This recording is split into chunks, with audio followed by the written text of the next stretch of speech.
everyone, and welcome to my Get Celebritized show. I am so excited you are here with me tonight. And if you are by chance listening to this in the future on a podcast, you have to run over to YouTube under Aurea McGarry and watch this particular episode, because I have a woman here tonight that's going to bring on so many of her fabulous friends, and you're going to have to see them to completely enjoy them. Now, anybody that knows me, you know that I absolutely love teaching my clients about celebritizing their business and how to use media and PR to become the best known in your industry. And my other two loves is TV and animals. Well, tonight, all three of these are coming together in a perfect storm, and I'm so excited. This is going to be an action-packed 1 hour with one guest. Yep, one guest tonight, because you're going to want to hear all about her journey from being a guest contestant.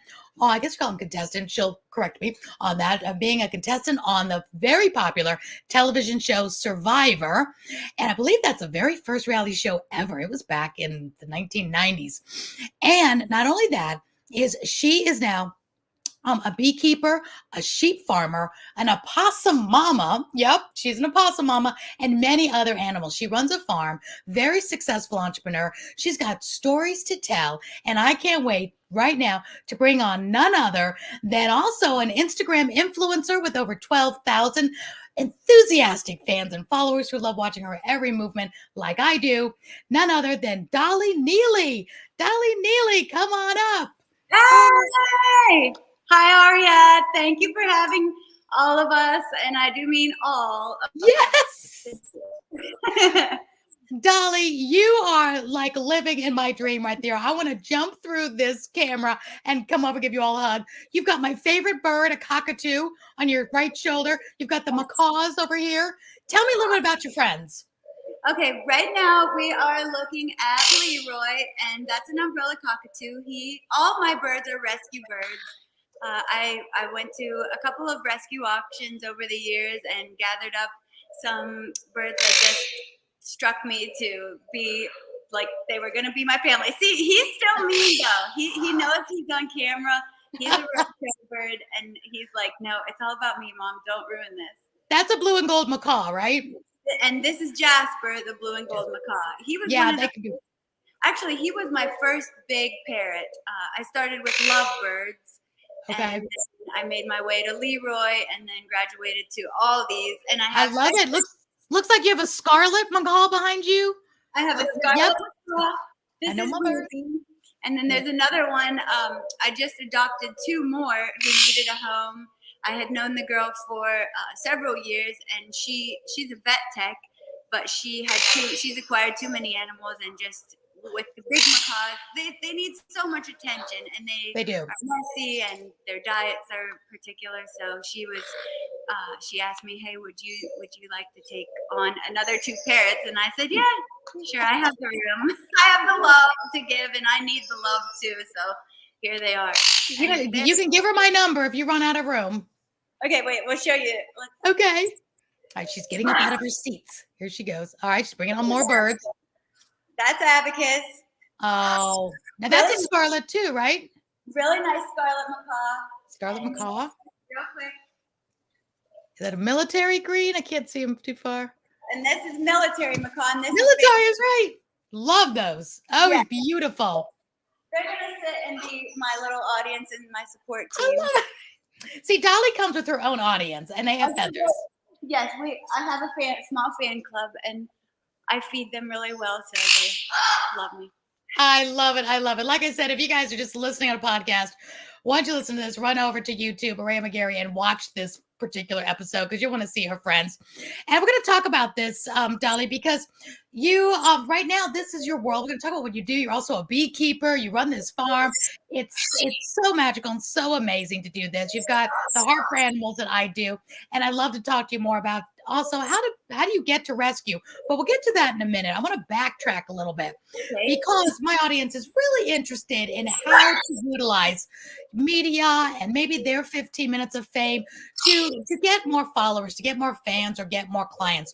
So let's go way back to 2004 when you went on the very popular reality TV show Survivor. Now, that takes a strong stomach and a strong person to go and do that. That's not like you're going on some yacht to spend, a lap of luxury. That's hardcore. What made you say, "Hey, I'm going to go to do Survivor"? Was it just because you were young, you want to do something fun, or did you have a plan for business to be on it for particular reasons? I had no plan for business back then. My grandfather had died, who ran the farm that now I currently live on and manage and run. He had passed away, and he was the kind of the rock of our family and held everything together. He passed away suddenly, and it just so happened that it came up locally to go audition for Survivor. So my mom said, "You should get away for the day," because I had to take over managing. That's who was the original sheep farmer here at this property, was my grandfather. So Okay. I kind of put my life on hold and to take over the family farm, and it just so happened that Survivor was local auditions, and she said, "Go audition and get away for the day. Even if you don't make it, go to the mall, see what happens." There's a big difference, Dolly, between your mom saying, "Now go audition for Survivor," where you're going to go, could potentially starve to death on an island with people that could be mean to you, or go to the mall for lunch. Well, it was a relatively new show, and we hadn't really watched it, and that we're talking almost, I don't know, almost 20, 18 years ago. Yeah, 2004. It's so scary to say that, but it was kind of pre-Instagram, big internet, and I was just a young country girl, really not thinking about my future all that much at that point, just trying to survive after losing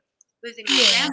So I was naturally just a tomboy anyways, and it kind of fit at the time that I could go out there and starve. And really the biggest thing about Survivor is your mental acuity and dealing with total strangers. And I mean, I think most people that have been on the show would say there is a physical element there, and being hungry and cold and whatever, but just not being a threat, but being strong and knowing how to maneuver all that. And I wasn't much of a conniver or manipulator, and probably still really am not, if ever I had a chance. But at that point, no, I really wasn't thinking about business. It's really just been since getting the bees about 5 years ago that I started thinking, hey, I need to be able to market myself as a female, as a woman beekeeper, which is a sort of a rarity. That's where I saw you first. I was going through my scroll, and Instagram constantly shows me animals. Don't know why, but you came up in my feed as a beekeeper, and I love bees. I've always loved bees, and I thought it was so interesting what you were doing. And then one of the next feeds I saw with you was with possums. I'm like, oh, wait a minute, you have possums, my new best friend. And then I found out you did Survivor. You did what? Yeah, that's a good combination. The birds, the bees, and the possums. The birds, the bees, and possums. The possums. Oh my! Total random thing too. Finding them in my yard and not knowing at all how much people adored. I didn't really adore opossums before finding my Winnie and Wendell, but definitely felt. Well, I'm going to have to meet them later for sure. And I find some people like them and some people don't, but they're so good to have in your yard because they eat 10,000 pounds of ticks every season. They're really good to be in your yard. They don't carry rabies, raccoons do, but possums don't. There's so much good about a possum. They have a low body temperature, and that's one thing that is a huge misconception with just the average person thinking, oh, they look so scary and they can stink and they think they're diseased, but really they're actually very clean, like a cat in their grooming behavior. And I love them. They're nature's cleanup crew. They are. They really are. They'll eat the roadkill. They eat good stuff. And they found me 2 years ago when the pandemic happened. Saw one on my porch just meandering. I said, oh, I'm going to feed them. And then now I have a whole family out there. But I wish I could cuddle them like you cuddle yours. So that'll come. That'll come. I keep waiting for the babies to fall out of the pouch because 2 times a year, the little females will come. And I can see the little babies falling out of their pouches. And but they haven't left me one yet. So they can have, I think it's up to 13 babies. They do. Yeah, so that's a lot to be in that pouch. There is little feet hanging out. You'll see it on my Facebook Possum Porch Party. But I wore my shirt for you, so I have to show you this. Here's Okay, my let's shirt see for it. you. Nothing is impossible. It's my possum shirt. Oh, I love that. That is so great. There's a lot of possum merch. There really is. Yes. I even had a T-shirt. Gotta go to Amazon. Gotta get you some t-shirts. All right. Well, we can get all sidetracked. I mean, we'll probably do this with like my friends and my daughters will say, Mom sees a squirrel. Literally, squirrel. I got sidetracked. So let me go back because it's really interesting how you got on Survivor. So, all right, your mom says go to the mall. Meanwhile, audition for this TV show. What happens and how did you get selected? Because I know a lot of people audition. So, what was that process? Then we want to find out more about what it did for your life, good or bad. So I get to the mall and they have like in the courtyard kind of set up to talk about yourself for 2 minutes. And so of course there was a big long line. I think there was over 2,000 people there that day.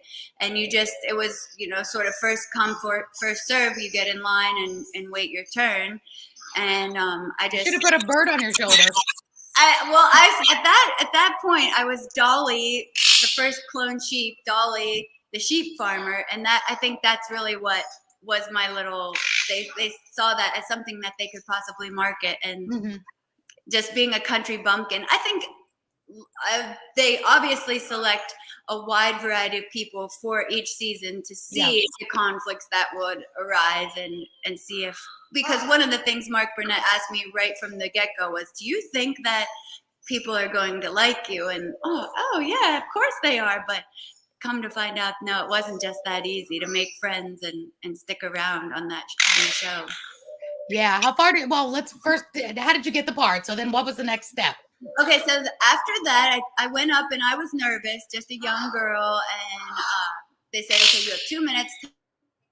And I just said, I'm Dolly, I'm a sheep farmer, I want to be on Survivor. And I think it was all of 30 seconds and all my nervousness. And I walked off and, of course, had all these regrets, like, oh, I wish I would have said this and I wish I would have done that.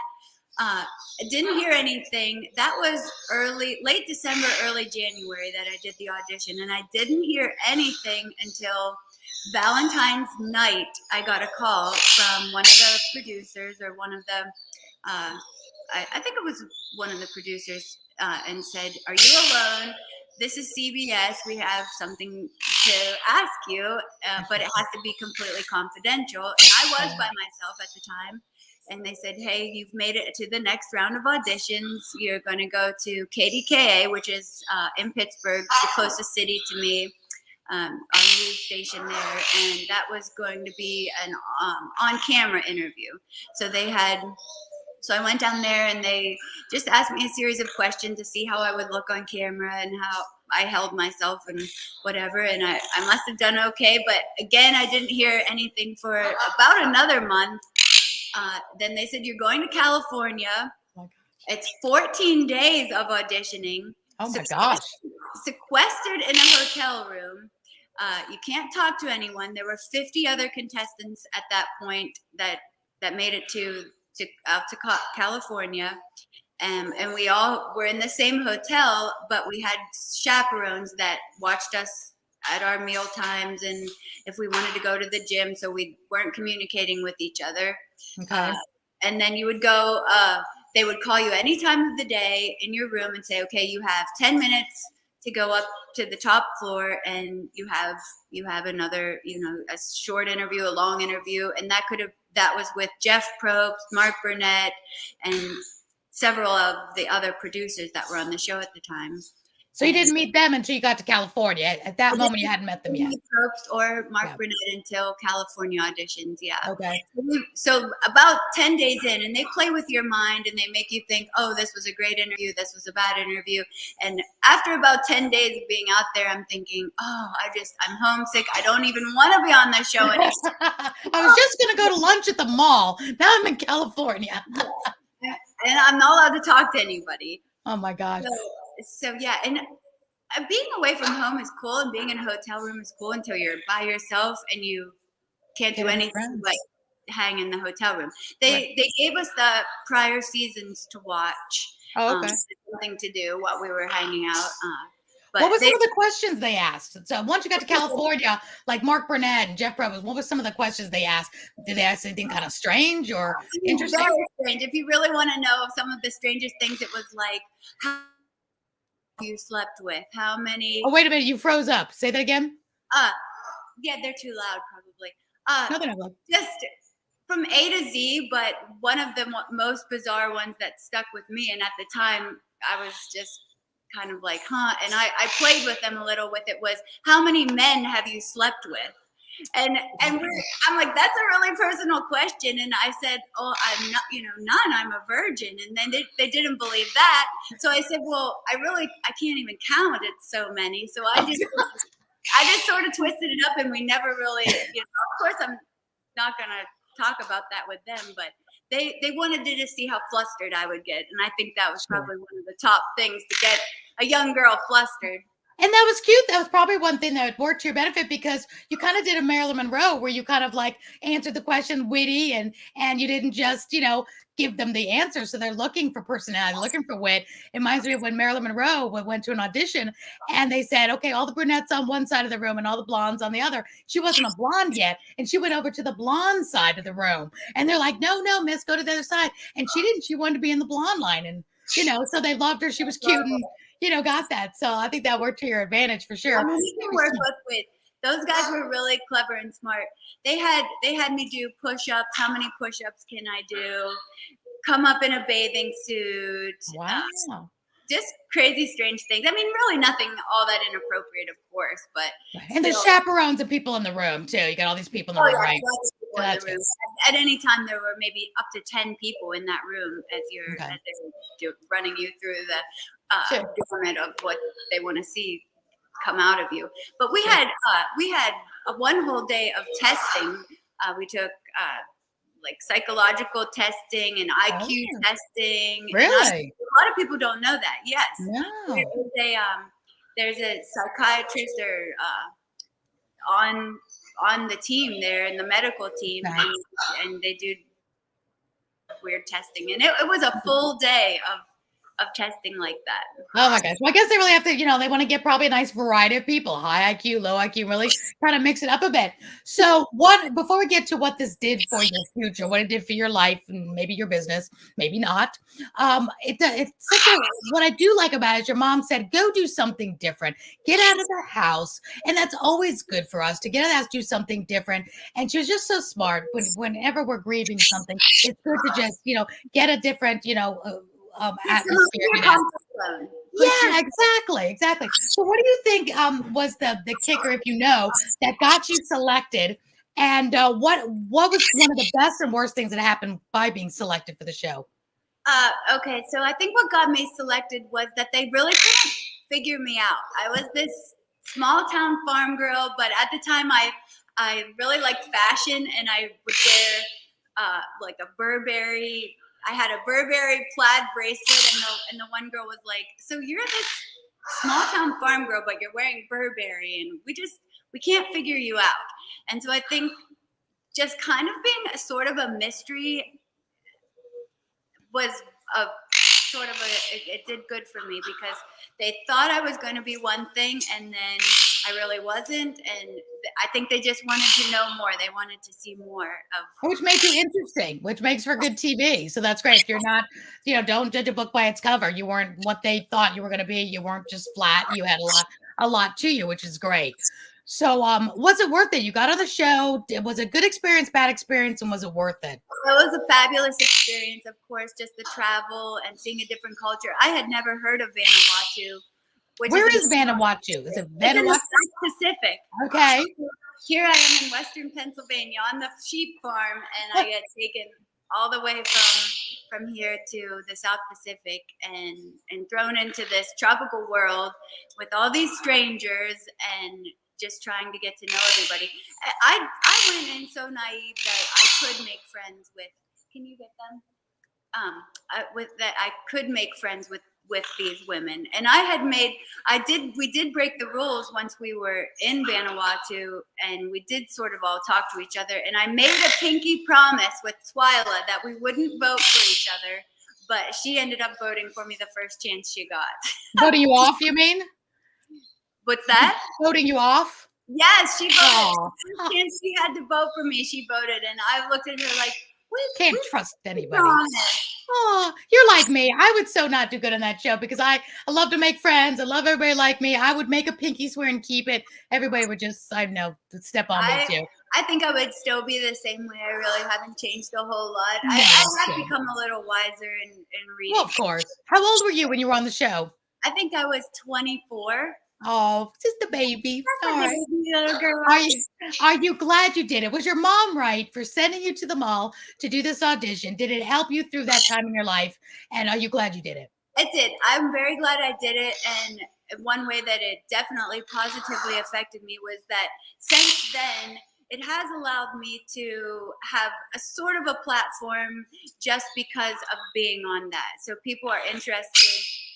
I've been able to share other things about myself and how I've matured and grown and gotten into the bees and the animal rescue because of the credential of having been on that reality show, which So it is.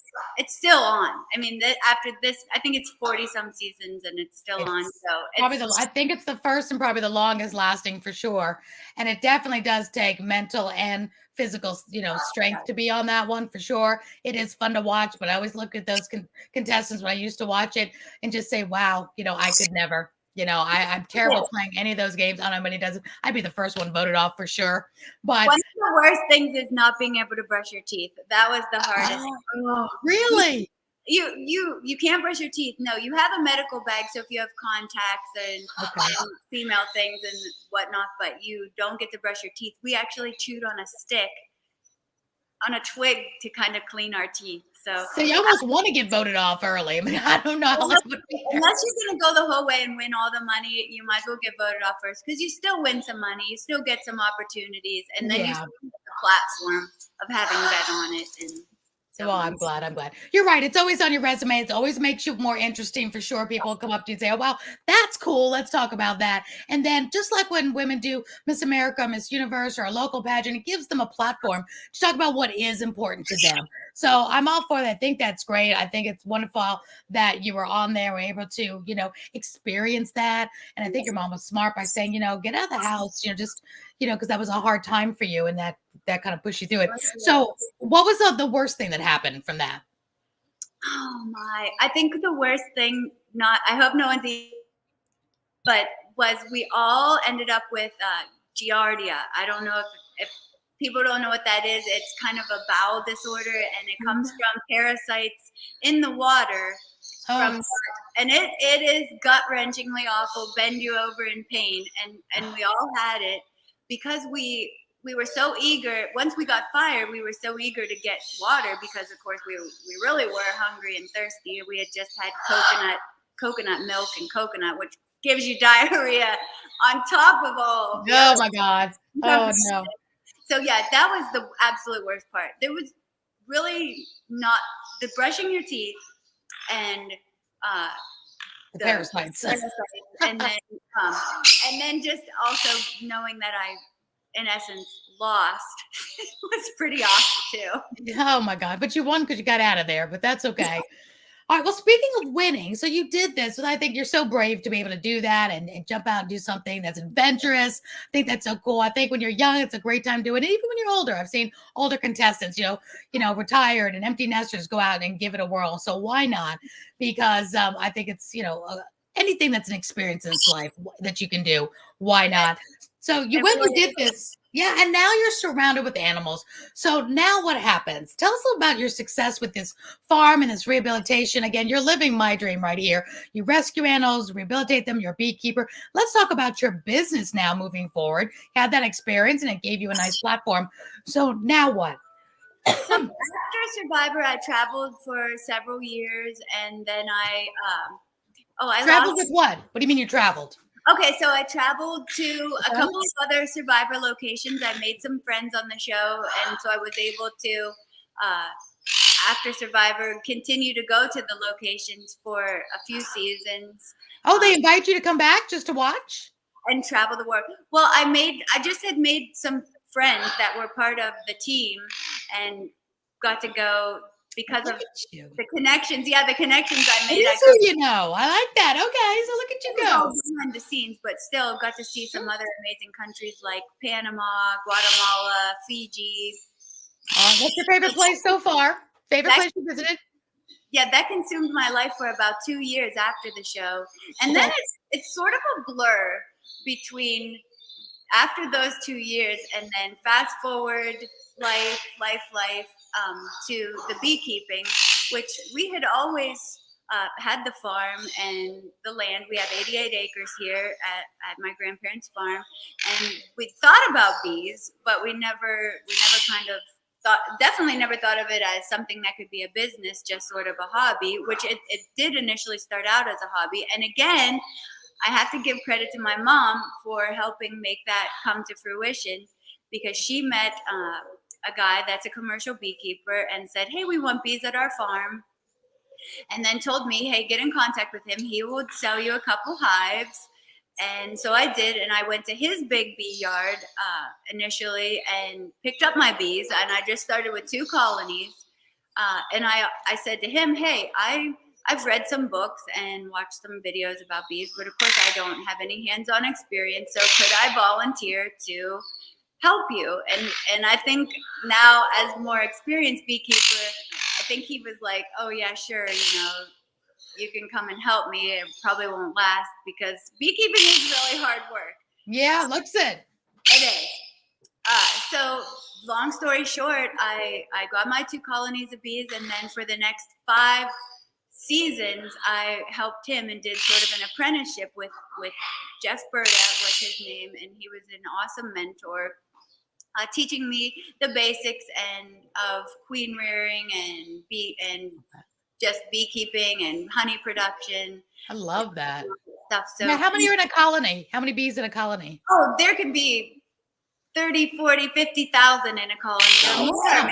I mean, you can get some big colonies Oh, when you that's awesome. when you're when you're farming bees for honey. You most of the time you're going to keep them in like a double deep box. They call it a double deep, so it's a 2-story hive, 1 queen and lots of worker bees. But if you really want to grow bees and make queens and stuff, you can get 4 and 5 high. How do you make queens? You said make queens. Are you hoping they get born? Like, are you born a queen? Well, you can make your own queens to sell, because beekeepers always need queens. Queens How do die, you? and that she's like the number one thing in the hive. Right, Uh, but how do you make her? Like, is it like London where you had to be born a queen, or can you create a queen? Charlie and Pickle, they're loud. Come here. I, I love them. That's all right. I love all the noise. Oh, he's So beautiful. you could. This is Charlie. Hi, Charlie. Oh, he's You beautiful. you can make queens by a queen lays eggs in the cell. There's a frame goes in the hive box, and there's hundreds of cells on that frame, and the queen lays eggs in all of those cells. So Okay. uh, to make a queen, you graft, it's called, and when you have a special tool that you reach down in that cell and get a 1 to 3 day old egg larva, Sure. uh, and then there's little cell cups that you transfer that larva into on some royal jelly, and then you make their little bars with these cell cups. You put the eggs in, and then that goes into a queen and a queen starter. So you're going to put that frame, and that's a queenless hive. So all the worker bees know they don't have a queen, and they're super vigorous, wanting to draw out those queen cells, just feeding that larva royal jelly the entire time, so it develops into a queen. And it's really technical. That's amazing, though. I didn't know you developed or made a queen. I thought queen bees were born as a queen bee.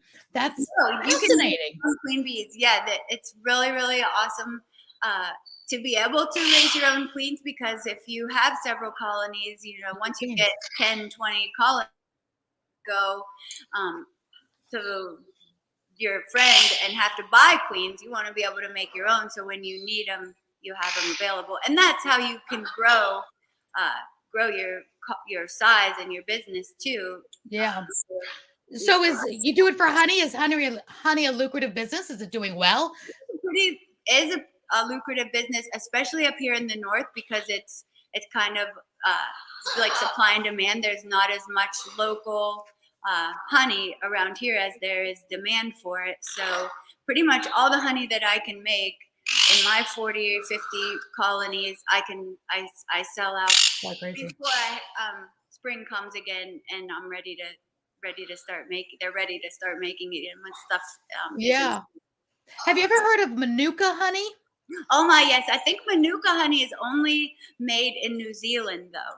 I mean, That's we right. can get it here, but that's supposedly the most healing honey For of all. burns and everything. Yeah, we have some very expensive, and I didn't know if that was just, I thought it was just made in Australia, New Zealand. So is it I different think types so. of Yeah, bees? maybe Australia too. Yeah. Yeah, that's great. Well, I think that's so cool that you run this and you're doing this. And I definitely want to meet Wendell very soon because that's just my heart is just I beating to saw, see Wendell and I saw Wendy. your Facebook with your possum party. I think I you should do a children's book because possum porch party is that's like Isn't that cute? I that's love a it. child's book, children's book. It's a good idea, really good idea. Hey, look, there's another business. I love that. But before we meet Winnie and Wendell and your beautiful possums, and I just love your business. I love what you do. Thank you. I got a couple more questions. One, what do you love best about what you're doing now? You've got your grandfather's farm here. Is this been your little girl dream to, live out the family's legacy and be here? You look like you're in your element. You look like this couldn't be a better life for you. And I definitely want to be your new sister. But is I this think we could be sisters. So many people that I've showed, your picture and said, "Hey, you have to watch me on Aurea McGarry." They said, "Oh, that looks like that could be your sister." yay? Might be old enough to be your mother, but it's all good. It's all family. I'm happy. I love it. I love it. So is this the little girl dream? Is this what you've always wanted? I think I am an eternal little girl in my heart and my spirit. So yes, I think my grandparents would be proud. Mainly, not necessarily because I'm rich and successful and all those things, but because I am happy and I'm helping spread joy with my animals and help encourage people to just be themselves, no matter what that is that you are doing. If you just be happy and be yourself, you will be successful. I really think so. I really believe that. And is this what you want to do the rest of your life? I want to be happy the rest of my life. So You look yes, happy. I do want to do this the rest of my life. Now the possums, they don't have a very long lifespan. So They don't? no, I think a possum, it's like average 2 years is considered a senior possum, but maybe Oh, up what to if 4 it's years. 5? Is it 5? Well, I don't know. You're more the expert, but I think in captivity, I think I saw it was 5 because I looked that up when I first started having them over here. They said Well, they're very transient because I've had some come and go and they like to move around, but I think I could be wrong. But I thought it was like 5. Well, that's good news. I have heard some that do live that long, but I don't think that that's like the typical lifespan. Oh, I think actually some of the possums that I do follow on Instagram, some of them that are about on the same age as Wendell and Winnie, which is getting close to 2 years old. Some of them are already starting to die. So oh yeah, no. I know. Yeah, it says 2 to 4 years. Yep, 2 to 4 years. A Yep. Virginia possum could be like up to 4 years. Yeah, that's what the ones I have, of course, are Oh Virginia. my gosh. Oh, no wonder you were saying you were going to be heartbroken. Oh, you need some Oh, more. You need to just have them forever. Have lots of different little babies. well, I'm hoping that Wendell can produce an heir, Oh, but I'm not sure if that's going to happen or not. I'll be praying for you that they do. Yeah, that's the only hard part. But I truly believe better to have loved and lost than never to have loved the animals in the first place. So many people lose a dog and never get another one. And I'm like you. I'll always have animals and will always miss them. But life without them is worse. Yeah, I need their love. I need something to take care of. I didn't have children, and I have very limited family, so I think that's one of the reasons after losing my grandfather, and then several other people in my family all within a year. I needed something to care for and something to give me love back. And Animals are the best. I love it. Animals are the best. I love it. I love it. Now, are you and your mom still you still close? I know you've lost some loved ones, family, the last couple of years. Do you still have your mom around? Oh yes, I still have my mom around, and she's wonderful. She is living and working in Korea now. She's in South Korea. She is a professional woman. So interesting, her career in life.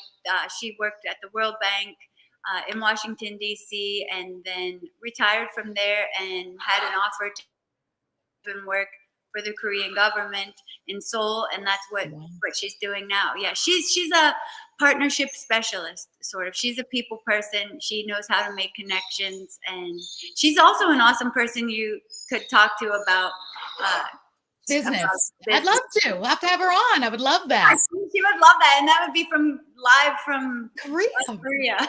Oh, that would be fascinating. I would absolutely love that. And you all just seem like she just seems so smart as well. And you guys have this wonderful business and family. And she just seems very wise. And just some of the things she said to you. So I would love that. And I love empowering women. And I love women in business in all areas. Like, you have a thriving business. You're very wealthy in what you do, which is such a great passion. You're doing good things, being able to make a lifestyle, earn an income. Your mom's doing something completely different. So everything is right. And especially in these last 2 years in this quarantine, pivoting and finding people's way has been a little difficult. Many people have lost what they thought was going to be their lifetime career and have to pivot to other things. So before we meet Wendell, is something that you had to do? Did you have to pivot at all during this pandemic, or did life just keep on going for you, since we always need sheep keepers and bees? It really didn't pivot that much, other than I also am a volunteer at a local thrift shop, and we had to close down, of course, through the pandemic, and a lot of our local charities that we give to from the thrift store. So it really didn't affect the bee business much. In fact, if it did, it helped it, because people were looking for something new to do and something to fill their time. So I did have a lot of new beekeepers last year. And then that's when I found, right at the beginning of it, is when I did come across my Winnie and Wendell. And so that just pretty much changed your life. Having these possums. And not only Winnie and Wendell, but then through the pandemic, I ended up adopting another pair of sister possums. Where do you find them? Nobody's coming to my door giving me possums. So you get any extras, let me know. Well, we have a dog here on the farm, and he went out. He goes out some nights, he'll bark, and you put him outside, and I think he got there. Winnie and Wendell's mom, I think he went out one night, and we never found a dead possum, but we did find Winnie and Wendell. So you know how possums, once they mature enough, they're riding on their mom. So he may have shaken the mom, and they fell off. And then the next day, then I saw Wendell, and I thought he was a rat at first, because he's so tiny and that little long pinky tail. And I kind of left him for dead in the morning. I hate to say that, but that's just the way it was. But then I later on in the day, I saw him again walking through the yard, just this tiny little helpless thing. And once I picked him up, I've really never put him down. Of course. And I saw that interview with you, and he was just literally was in your hair. Looked so adorable. All right, so now since we're talking about him, I have to meet Wendell. Okay, I have him right here. Oh my gosh, drum rolls. Oh my heart is beating. Oh my God. My baby. Oh my, is that Wendell? This is Wendell, yes. Wendell. I love you, Wendell. Hi, Aurea. Thank you. Oh my God. I'm your biggest fan on Instagram. He is a doll. Well, really, I with the beekeeping and all the birds and stuff, I really didn't have much of a following on Instagram until this guy came along. Oh my gosh. So good for fame and fortune. I love it. So what you thought maybe Survivor would do for your future, Wendell actually did it for your future. All you need is a possum to get like. That's what I keep telling everybody. All I need is a possum. Well, if he has babies, you will have to come up and get one. I don't know. There's probably super taboo you're probably, I don't know what is Oh, it in your state that you have to have a nobody has to know. Shh. yeah. This I is know Georgia is such a different. I lived in Florida for like 20 years, and I had a kangaroo because in Florida you can have any animal you want. I mean, the people have tiger. It's not good. I mean, they have no rules. But I got a miniature Damas kangaroo for my first wedding anniversary, and we fed her with a bottle, and she stayed in a pillowcase, and she got to be about 15 pounds. Loved her. But when we moved to Georgia, Georgia is very strict. You can only have farm animals. Pets, dogs, cats, farm animals, birds. Just a few years ago, we got the go-ahead, the green light to get sugar gliders. So I have 2 sugar gliders, which are marsupials. And they're supposed to be really fragile and hard to raise, like a possum. No, they're easy. I've had mine now for like 6 years. What is it? They're sugar gliders, and one's Coco Chanel and one's Gizmo. I was going to have them on here, but they sleep during the day. They won't wake up for another couple of hours. But they're so cute. They're nocturnal too, then. Mm-hmm. Yeah, little pouches. They're so sweet. So we can have those in Georgia. We can't have raccoons or possums, but I have my possums on my porch. So I'll just pretend that they're on my porch, but I'll just sleep with them if I get one. They're really so beautiful. What is the coolest thing about having Wendell and Winnie? Well, let's see. I'll get Winnie now. Okay, Winnie. And she'll have a pouch then because she's a girl, right? She has a pouch. She's not really shy about it. Look at her smile. She's got a pouch. Come on, Winnie, have babies. Have babies. These possums are beautiful. I really hope so. I'm probably interfering with it by handling her so much. I think sometimes maybe I shouldn't handle her as much as I do. But having possums is just wonderful because of the impact that they do have on people that think that they're so gross and whatever. And then you say, well, here, hold Wendell. And they say, I need a selfie with Wendell. We've had people drive, I don't know, I think one lady drove 4 hours just to hold Wendell and spend time with them. And I get requests. I'm going to beat her on that one because I'm going to be driving like 17 hours to get to Wendell. I tell everyone, come on, it's a real experience. They just are magical. Believe it or not, in person, they really do. They are just so enchanting. They really are. They're our only native marsupial in America. People get them mixed up. The opossum and the one without the O. And the one without the O is only in Australia. And they're like those little redder. They look a little bit more like a teddy bear. They don't look like our opossums. People get them mixed up all the time. So that is our only natural marsupial in America. So they're very, very special, and they're very sweet. And people just, people think of them as roadkill, and it just breaks my heart. But I'm always looking around. If I see one like on the road, I'll get out and I'll check it to make sure there's not babies in the pouch. I know they can get hit, and so the babies be still alive. Yes, and one thing with that, and I'm sure you know, is that the babies are attached to the teats, and so if you find a dead mama opossum that has the babies in it, you're not supposed to rip the babies out right away. You're supposed to actually bring the dead mom until until they kind of dehydrate and then the babies come off, because you can break the baby's jaw if you just pull them out from the mom, the deceased mom. That's something I've learned from other people. Really good to know. Oh my gosh, really good. And most people just don't stop for animals, but I do. But that's really good to know. I saw a black bear out. I live in a subdivision. I do not live in a country. I live in this beautiful subdivision, and right outside the subdivision was a big black bear. And I literally stopped my car, got out, and walked behind the bear. I mean, it was like a mama bear. And black bears I adore. I was just right there, and she was looking at me. She kept walking. I didn't do anything crazy, not running up to her, but I just enjoyed the nature of her. And I was just like behind her, walking with her. She was just beautiful. And she went behind into the bushes, but I love nature. Is that the one that's been on your porch? No, that was another one. That one came to my porch rang my doorbell. And then we had them come up to us in Tennessee. Last year during the pandemic, we went to Tennessee to a cabin, and at our door were little baby cubs. A mama bear not too far from us was letting us interact with their babies, but I'm very, very cautious.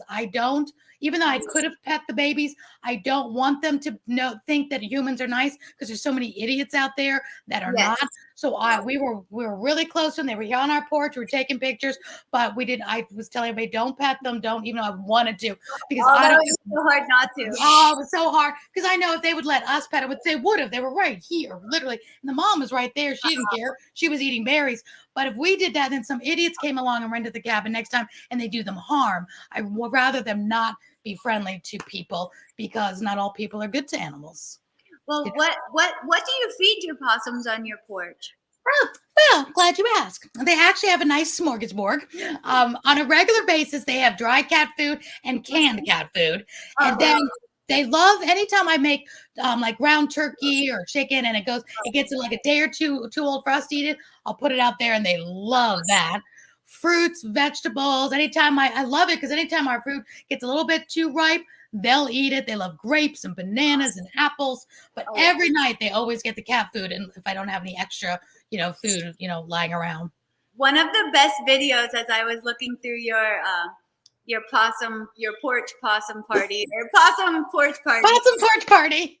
Was the one that was fighting. Now mine will growl. The females will growl at each other and they are territorial. They all except Wendell, of course, because he's the dude, but the girls will fight amongst themselves. But I've never seen how aggressive that one. You have one video where they just take off. Yeah, they took off after each other. They're friends now, but when they first started coming into my porch and, they would like come in shifts. And then and I have a gray cat out there. And at first nobody was getting along. And then now you see them all eating together. I have the gray cat, the possums, they're all getting along. They got used to each other. So that's cool. So I go out there at night sometimes and I sit out there hoping they'll get used to me, but they're so shy. They're so shy. They really are. And I suppose that's good. You would think over time, though, that they would, because the two sisters that I adopted, they weren't real fond of me at first, right? Milo and Otis, but they have now gotten used to me and they'll let me pet them and pick them up. Know. But I know they're transient too, so I know I get new ones constantly too. That come and go. So that's true. It's out that there's a buffet. There is a buffet. There's a little sign. I have possum crossing signs and bear crossing signs, critter crossing. So I love it. I absolutely love it. But I love the fact that you have this wonderful business with your animals, so people can do what they love and can do it for a business, which is great. And I want to ask you a very special question. We lost one of my favorite celebrities is Betty White. Oh, I am Betty White. She always said she did her acting to support her animal fanaticism like we have, and all the charities she did for animal sanctuaries and things. So I absolutely have always adored Betty White. And Betty White's birthday is the same birthday as my mom's, January 17th. My mom has since passed away. Happy birthday to your mom. Yay, thank you. And Betty White would have been 100 on this. I think it's Monday is the 17th. But yeah, it's Monday. So the Betty White challenge is to give to an animal charity of your choice for Betty White's 100th birthday. Do you have any particular charities? I love nonprofits. They're part of my passion as well. Do you have any favorite nonprofits for animals that you'd like to give a shout out to tonight? Just my local humane society, really.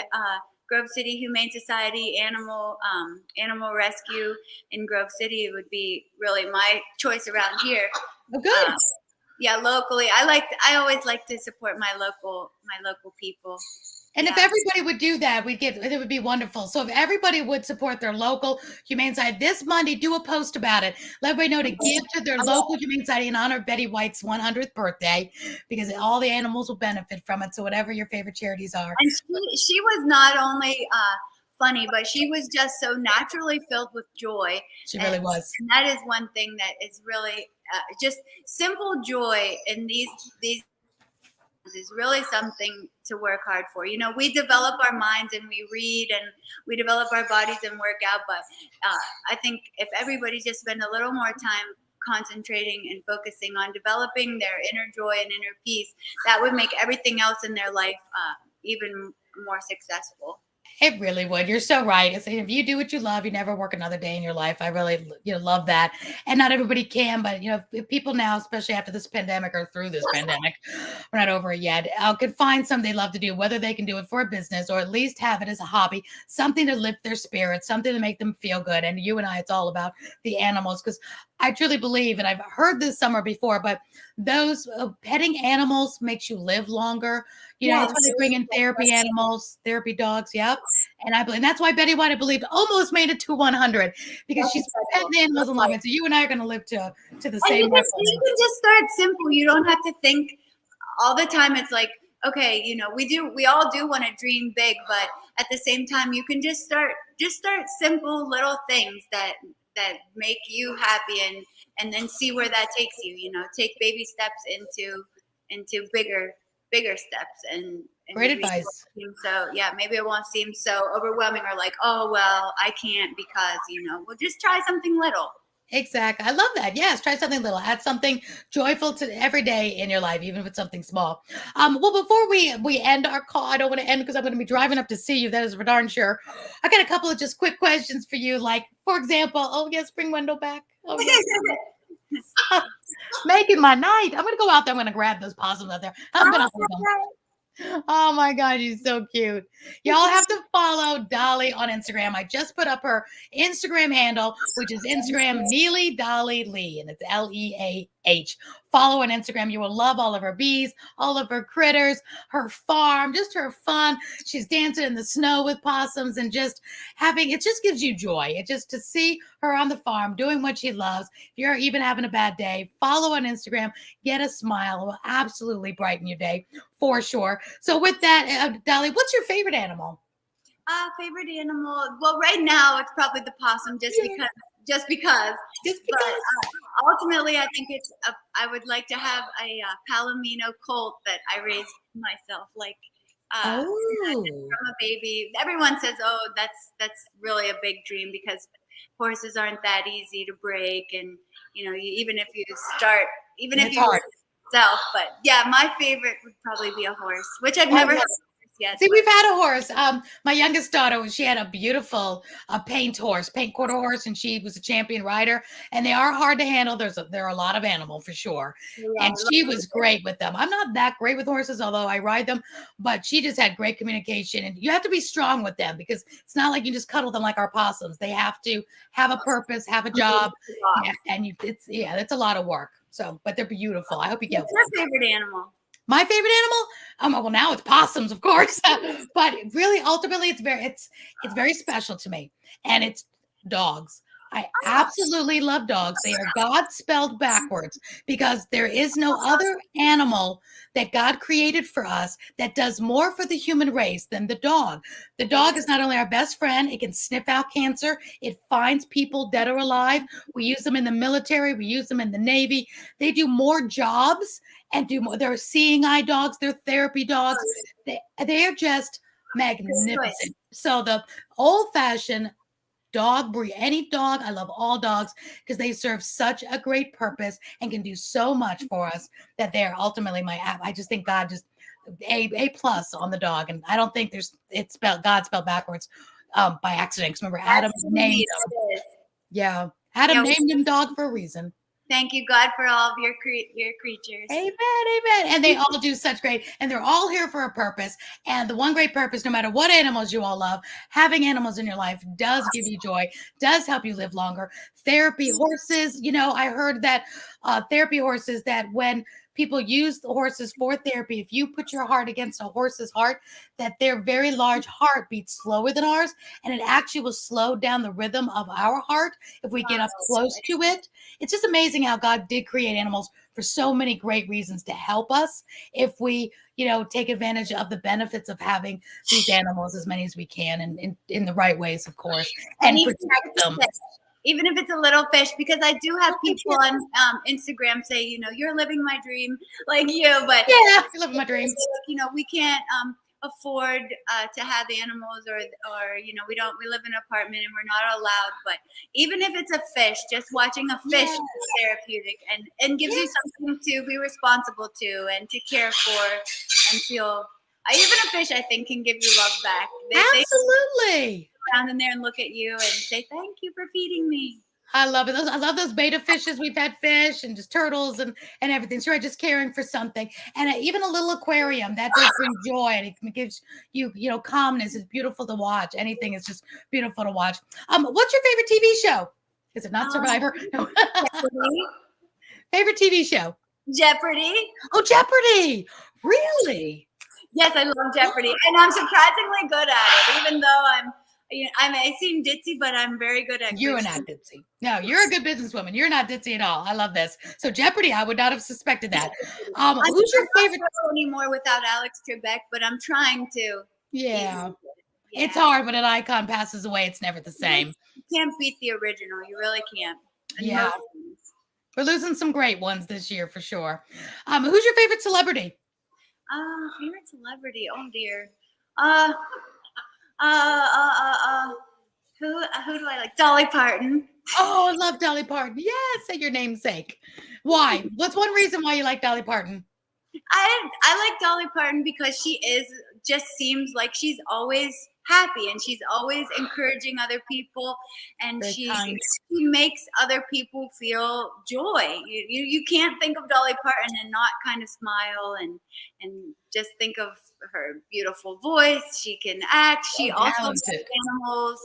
And she's just been around forever and making people happy, and that's just something that I look up to, you know.